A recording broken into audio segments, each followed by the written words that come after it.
ये आई है स्प्लेंडर जो मैंने बताया भाई वही पैसे ना, कम नहीं होंगे बिल्कुल। इसमें प्रॉब्लम क्या है, इसमें सेल्फ नहीं ले रही है। तो सेल्फ नहीं ले रही है तो क्या कारण है, क्या प्रॉब्लम है, तो किस तरह से चेक करते हैं। तो इस तरीके से आपको चेक करना है।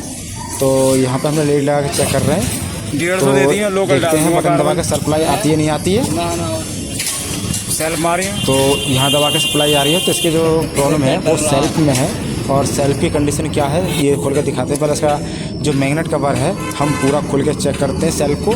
और आप मैग्नेट कवर को खोल के चेक करिए।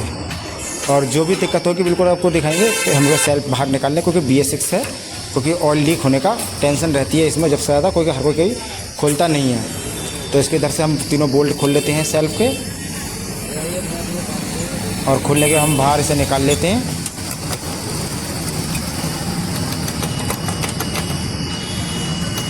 तो बाहर हमने सेल्फ खोल लिया इसका। और निकाल के इसे चेक करते हैं कि क्या प्रॉब्लम निकलती है।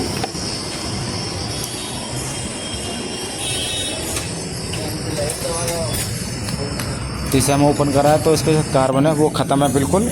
तो इसमें एक प्रॉब्लम और है बहुत ज़्यादा कि इसकी सापट है, इसकी सापट कट चुकी है, घिस चुकी है। अगर हम इसमें कार्बन डालते हैं तो एक प्रॉब्लम आ जाएगी, क्योंकि ये सेल्फ जैसे हमें चाहिए ऐसे नहीं लेगी। ये सिर्फ लोड मारेगी और लोड मारने के बाद 2-4 सेल्फ तो सही लेगी, उसके बाद ये लोड मारेगी। तो हम इसमें सेल्फ के कार्बन नहीं डालेंगे। तो हमारे पास सेल्फ रखा सापट है सेल्फ कंप्लीट BS6 का, तो उसे हम डाल देंगे इस सेल्फ को नहीं करने की, क्योंकि इसकी सापट कटी हुई है। अगर सेल्फ की मोटर ख़राब हो जाती है तो ये सारे जैसे मैंने आपको दिखाया कि सापट कट जाती है, तो उसको क्या करना चाहिए।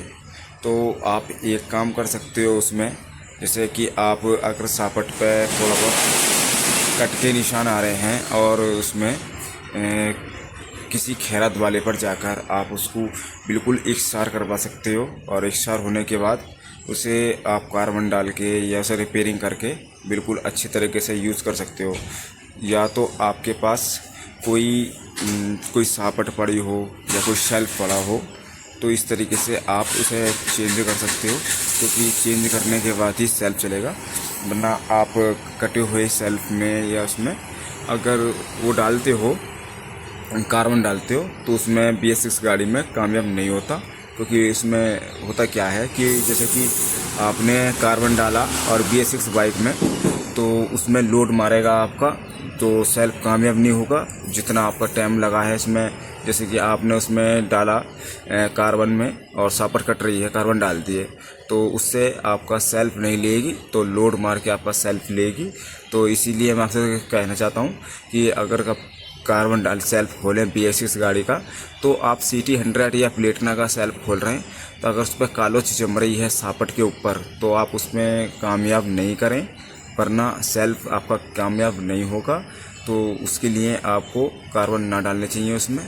तो क्योंकि CT 100 और प्लेटिना का जो आर्मेचर होता है और जो उसका जो कम्यूटेटर होता है वो बहुत ख़राब होता है। क्योंकि इसके जो सबसे ज़्यादा शिकायत आती है वो सेल्फ की आती है, और भी उसमें लोड मारने की सेल्फ की शिकायत ज़्यादा रहती है। तो इसीलिए मैं प्लेटिना और CT 100 इसकी सेल्फ की ना रिपेयरिंग करने की सलाह दूंगा आपको।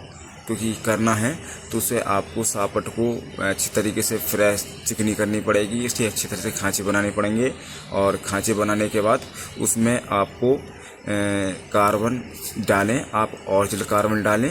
और एक चीज़ का ध्यान रखें, अगर उसमें कार्बन पाका उस पर कार्बन अगर कालोच छोड़ता है, तो उसमें आपका कार्बन बिल्कुल भी कामयाब नहीं होंगे। क्योंकि कामयाब इसलिए नहीं हो सकते क्योंकि कालोच छोड़ेगा, CT 100 और प्लेटिना वाले सेल्फ में कामयाब नहीं होगा। तो कार्बन जब भी डालें तो आप ओरिजिनल डालें, कोई डुप्लीकेट ना डालें, वरना आपके खोलने और मेहनत बिल्कुल बेकार जाएगी। तो उससे आपको मेहनत भी बेकार जाएगी और आपका जो कार्बन डालें उसकी नुकसान भी होएगा। तो BS6 गाड़ी के, क्योंकि BS4 के जो सेल्फ आते थे जितने भी, वो इतने बढ़िया होते थे कि सापट भी कट रही है, अगर उसमें आप कार्बन डालते हो तो सेल्फ बिल्कुल अच्छी तरीके से यूज़ होता था वहाँ का, और सेल्फ अच्छा लेता था। तो उसमें कोई प्रॉब्लम नहीं आती थी और दिक्कत नहीं आती थी। तो भाई अगर मेरी बात से आप अगर संतुष्ट हो तो चैनल को सब्सक्राइब करें, लाइक करें, शेयर करें, और वीडियो आए को ज़रूर शेयर करना। क्योंकि BS6 के सेल्फ अच्छी तरीके से कामयाब नहीं होते, क्योंकि अब जो नई गाड़ियाँ हैं 1.5 से 2 साल में उसके सेल्फ खोल जाते हैं और दिक्कत आ जाती है उसके सेल्फ में। क्योंकि पहले जो BS4 होते थे कम से कम 10 से 12 साल बाद उसके सेल्फ रिपेयर होते थे। अब तो 1.5 से 2 साल में ही रिपेयर हो जाते हैं, क्योंकि सापट में बहुत फ़र्क होता है। अगर कोई स्प्लेंडर का सेल्फ आता है आपके पास, उसकी सापट बेकार हो रही है, तो आप BS4 के सेल्फ भी निकाल के उसमें BS6 में सापट डाल सकते हो। उससे क्या है, एक तो आपको ओरिजिनल कार्बन डालने का अच्छा मिलेगा, और उसके जो सापट है बहुत आसानी से ख़राब नहीं होती है, क्योंकि BS4 वाली की अच्छी लाइफ रहती है, अच्छी चलती है। तो आपको वीडियो कैसी लगी हो, और तो हमारे चैनल को सब्सक्राइब करें, लाइक करें, शेयर करें। तो भाई हमारे चैनल को जाके जितनी भी हम BS6 गाड़ी की बाइक बनाते हैं, प्रॉब्लम दिखाते हैं, तो हर चीज़ के ऊपर हमने वीडियो बना लिखी है। तो किस तरीके से आपको काम करना चाहिए, वर्क करना चाहिए, उसके बारे में मैंने आपको बता लिखा है। तो अच्छी तरीके से आप काम उसमें सीख सकते हो, क्योंकि चेक लाइट कैसे भगाएं और पेट्रोल मोटर वर्क कैसे करना है, और पेट्रोल मोटर को रिपेयर कैसे करना है। जैसे भी प्रॉब्लम होगी, जैसी भी दिक्कत है, तो मैंने जैसे सबसे ज़्यादा अपने चैनल पर BS6 बाइक की रिपेयरिंग की और जो वीडियो डाल रखी है, मैंने BS6 बाइक की रिपेयरिंग की वीडियो डाल रखी है, क्योंकि मेरा जो काम है वो वायरिंग का ही काम है और मैकेनिक का नहीं करता। क्योंकि मैं अपने जो मेरे ऑडियंस हैं, जो सब्सक्राइबर हैं, मैं उनको सही सलाह देना चाहता हूं, क्योंकि आप वीडियो में जो दिखाता हूं मैं बिल्कुल रियल में दिखाता हूं। काम होने के बाद उसकी वीडियो नहीं बनाता, क्योंकि जब मैं काम करता हूं तुरंत की करंट में उसका काम करने के बाद उसकी वीडियो बनाता हूं और उसको मैं आपको दिखाता हूं। तो इस तरीके से हमारे चैनल पर जाके आप हर गाड़ी की जानकारी ले सकते हो, सीख सकते हो। तो अच्छी लगी हो वीडियो तो लाइक करें, शेयर करें।